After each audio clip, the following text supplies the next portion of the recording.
দিনটি হচ্ছে ৮ই আগস্ট, আর আমার জীবনের খুব স্পেশাল একটি দিন। তাই সকাল সকাল উঠে রেডি হয়ে নিচ্ছিলাম। তো কেন এত প্রস্তুতি, তোমরা কি কেউ বুঝতে পারছো? আশা করি ইন্ট্রো দেখে অনেকেই বুঝতে পেরে গেছো।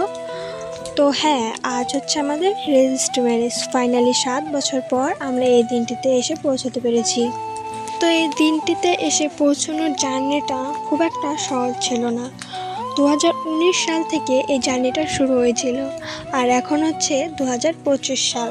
আর এদিকে দেখো, আমি হুলোবেলায় সাজছিলাম, তাই ওইদিকে সবাই হাসাহাসি করছে। কারণ আমি এসব মেকআপ টেকআপ কম করি বলতে একদমই করি না। তাই আজ হঠাৎ করছিলাম, তো নিজেকে কেমন হুলোবেড়াল লাগছিল। আমার পেছনে সবাই বসেছিল, তাই এটাকে একটু প্লিজ অ্যাভয়েড করো।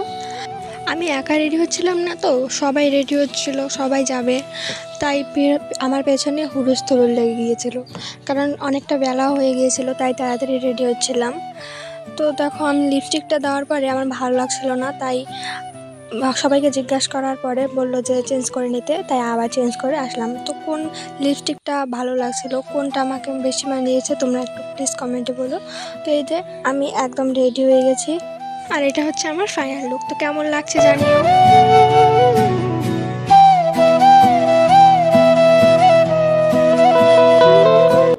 এখন তাড়াহুড়ো করে একটু খেয়ে নিলাম, কারণ বেরোনোর টাইম ছিল 9টা, আর বেজে গিয়েছিল 10:30। আর এদিকে দেখো, আমার মিস্টার চলে এসেছে। এখন আমরা বেরিয়ে পড়ব, কারণ আমাদের যেতে হবে প্রায় অনেকটা রাস্তায়, আর আমরা যাচ্ছিলাম তুফানগঞ্জ। তো এই তো গাড়িতে উঠে পড়েছি। তো এখানে দুজনে বসেছিলাম, ওদিক থেকে একটা দাদা ভিডিও করছিল, তাই হাসাহাসি করছিলাম। তো বাইরের ওয়েদারটা উপভোগ করতে করতে যাচ্ছিলাম। তো এই দেখো, মিস্টার ঘুমিয়ে পড়েছে।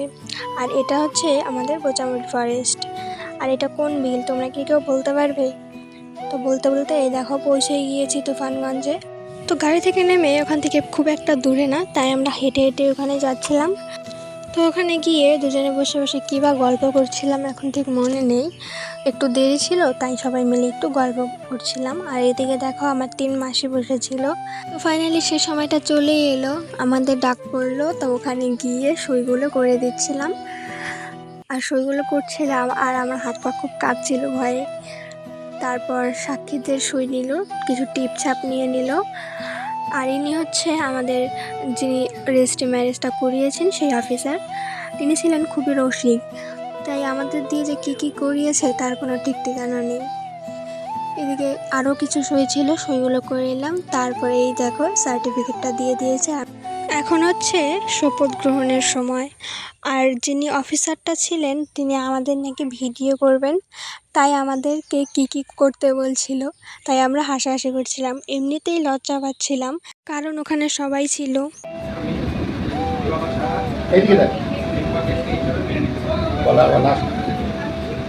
এই তো আমাদের শপথ গ্রহণ শেষ হয়ে গেছে, এখন আমরা বেরিয়ে পড়ব। আমাদের কাজ একদম কমপ্লিট। আর বেরোনোর সময় ওই অফিসারটা আমাদের ভিডিওটা দেখাচ্ছিল, তাই আমরা একটু হাসাহাসি করছিলাম। তারপর আমি ওকে জিজ্ঞাসা করছিলাম, তোমার কেমন লাগলো? ও বলল ভালো। তারপর চলে গিয়েছিলাম আমরা একটা রেস্টুরেন্টে একটু খাওয়ার জন্য, কারণ আমাদের খুবই খিদে পেয়ে গিয়েছিল। আর ভাই ওদিকে অর্ডার করছিল, আমি এদিকে গরমে একদম ঘেমে গিয়েছিলাম। আর রাস্তা দিয়ে একটা ব্যান্ড পার্টি যাচ্ছিল, তাই আমি এদিকে নাচছিলাম। আর দাদা বলছিল তোদের বিয়ের বাজনাও বেজে গেল। তারপর এদিকে বিরিয়ানি অর্ডার করেছিল, আর আমি গল্প করছিলাম আর এদিকে খাচ্ছিলাম, কারণ আমার খুবই খিদে পেয়েছিল।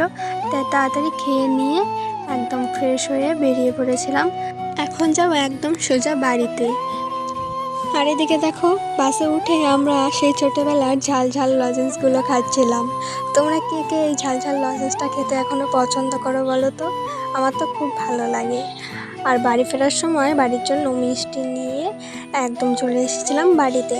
তো এই ছিল আমার সারাদিনের মিষ্টি একটি ব্লগ। তোমাদের কেমন লাগলো জানি। আজকের জন্য টাটা।